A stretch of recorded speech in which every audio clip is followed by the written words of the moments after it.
Vampires? Check. Werewolves? Check. Other supernatural creatures? Check.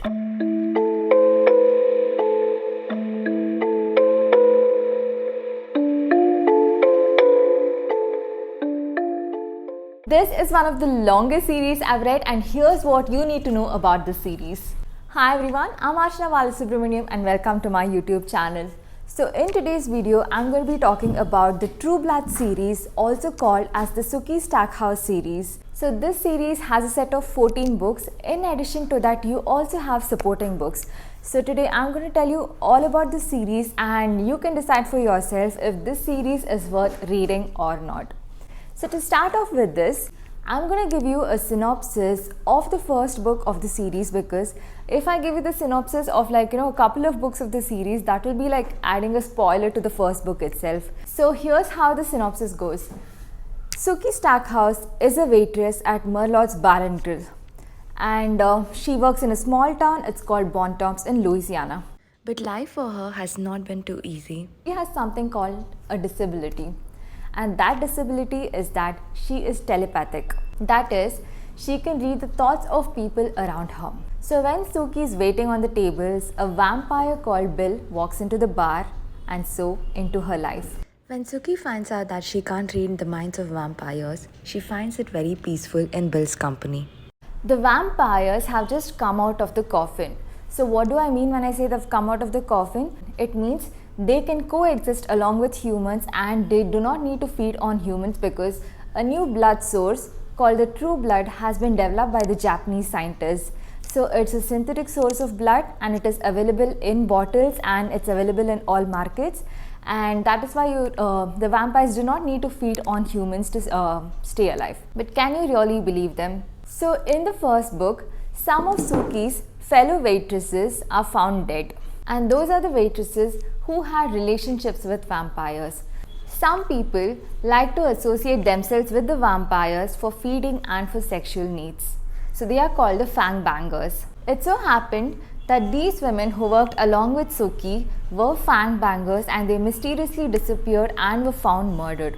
So Sookie is now found associating with the vampire, and the vampire is Bill, who walks into the bar one night, which I just mentioned a while back, and Sookie is worried that she is going to be the next target.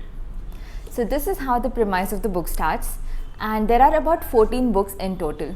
The first book in this series is called Dead Until Dark. So whatever synopsis that I told you, it is a part of Dead Until Dark. I'll show you the other books of this series just so that you know the order in which to read it. But before that, I would like to give you the pros and cons of these books. So if you like reading about supernatural creatures, vampires, werewolves and other supernatural creatures, there's a good mix of them in this book. So that's a great advantage for you if you would like to read this book. In addition to that, each book of the Sookie Stackhouse series, it's called the True Blood series on TV, but then originally in the book series it is called the Sookie Stackhouse series. So each book is a mix of thriller, it's a mix of romance, and it's a mix of fantasy. So the genre to which this book belongs to is called the urban fantasy, but it has a good mix of romance and a thriller element to it. The plot of the book is great and it is pretty unpredictable. In most of the cases, I just couldn't predict who was actually the villain here. And the supporting characters are great. The character building is great. The storylines are also great. So there are about 14 books, like I said, right? So the first book is called Dead Until Dark. The second book is called Living Dead in Dallas. The third book is called Club Dead. This is the Club Dead. And the fourth book is called Dead to the World. So Dead to the World is my most favorite book in this series, and after that comes Club Dead.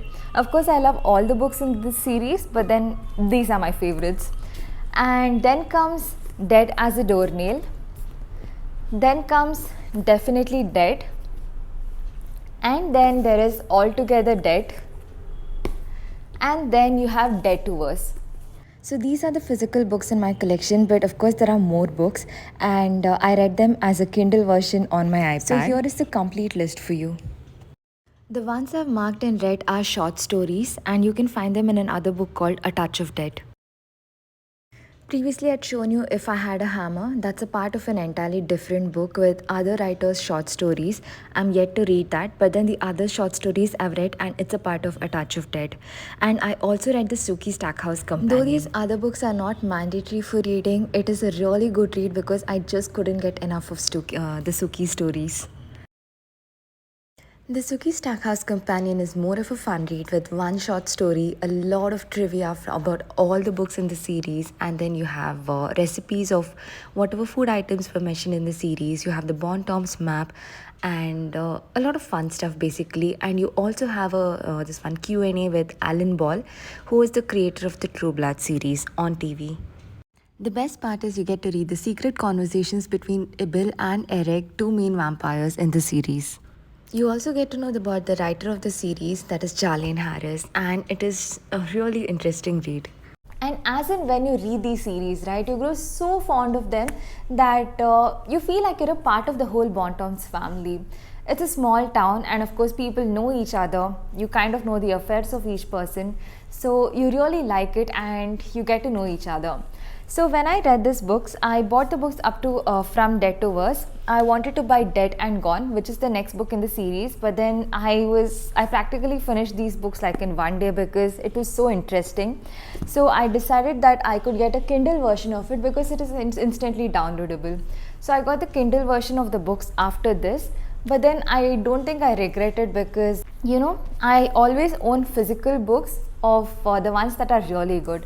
But then I realized that after Dead and Gone, the series became a little slow, and I feel that a little bit of the series was dragged here and there. And I felt that there was a little bit of unnecessary drama to the series. Honestly, I think the series could have ended a little sooner, but then I felt like it was a little prolonged. And though I enjoyed the entire series, the ending left me a little disappointed.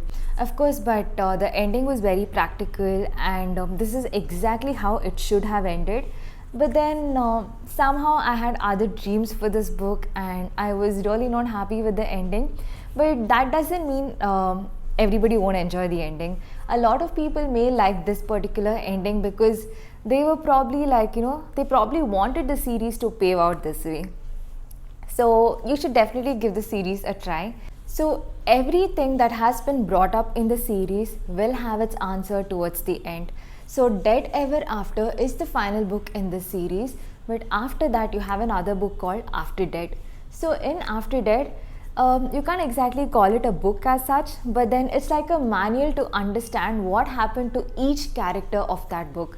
So you're given all the characters right from the starting of the series till the end of the series in alphabetical order, and every minor character or major character in this series has been given a story for us to understand as to what happened to this character after Dead Ever After. So I think the closing was really great because some series leave us with more questions, but this series is something that addressed each and every question that I had. So personally, I loved that aspect of the series. It's just the ending that didn't pay out the way I wanted it to. But nevertheless, I thoroughly enjoyed the journey, and I do want to read the series again. So I highly recommend these series. Most of the books in this series up to book number 9, I would rate it a 5 out of 5. So after book number 9, I would rate it a 4 out of 5. But the final book in this series, I would rate it a 3 out of 5 only because it didn't work out in my favor. But of course, there are people who really love the series. I mean, the final book and how it ended. But I can tell you this, it is a must read, and overall, I would give the series a 5-star rating. So now let's compare it to the TV series called the True Blood series. True Blood is the brand of the synthetic blood that the vampires drink in this series, and they have named the TV series after this. The True Blood series which I watched it on Jio Cinema because that's where it is available in India. So I got the premium subscription just because I wanted to watch True Blood series, and I must say I did like the series. I mean, I did enjoy it, But then the ending again let me down, because that is not how I expected the ending to be. I was hoping that at least the TV series will have the ending a little different, like how I wanted it. But then it looks like that's not how it ended. So except for the ending, I did enjoy the rest of the series. The TV series story is very different from the book series. So don't think that you can watch the TV series and skip reading these books. Personally, I enjoyed reading these books more than the TV series.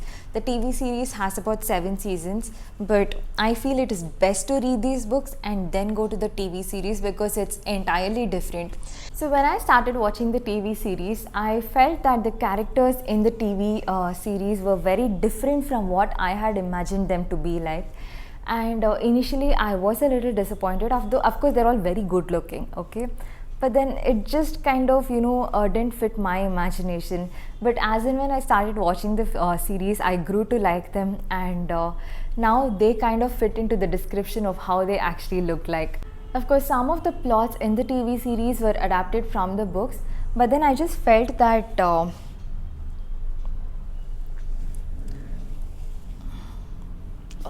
sorry, I got distracted. Yeah, though some of it were adapted from the book, I felt that the TV series missed a lot of major characters who were present in the books. One of them is Calvin Norris. Calvin Norris did appear in the TV series, but then in the TV series he seemed like a very insignificant or grumpy old person. In addition to that, Quinn also didn't appear in the series at all. So there were a lot of people who didn't appear in the series, and people who were mentioned in very minor detail in the book series, they appeared to have a great role in the TV series. For example, Luna Garza and a few other people. I wouldn't say they are very related. Of course, you need to know the books to understand the TV series better. That way you can connect it. But as a standalone, each of it is good in its own way. But I'm not being biased towards book, but these books were far better than the TV. The age group for both the book and the TV series should be 18 plus. I feel that is the appropriate age group to be reading or watching these series. So with this, we're done with the video. I hope you found this review useful, and I hope you get to pick this book series. I really loved it, and I feel people should definitely read it. And I did go by the Goodreads reviews as well, and I felt that regardless of what the review says, I personally feel that these books are a must read. I was not very happy with the ending, but I felt like the whole journey was really great, and each of these books have a thriller plot of its own. And I think it's honestly very nice to have read this book.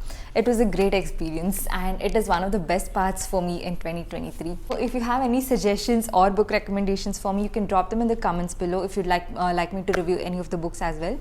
So with that, we're done.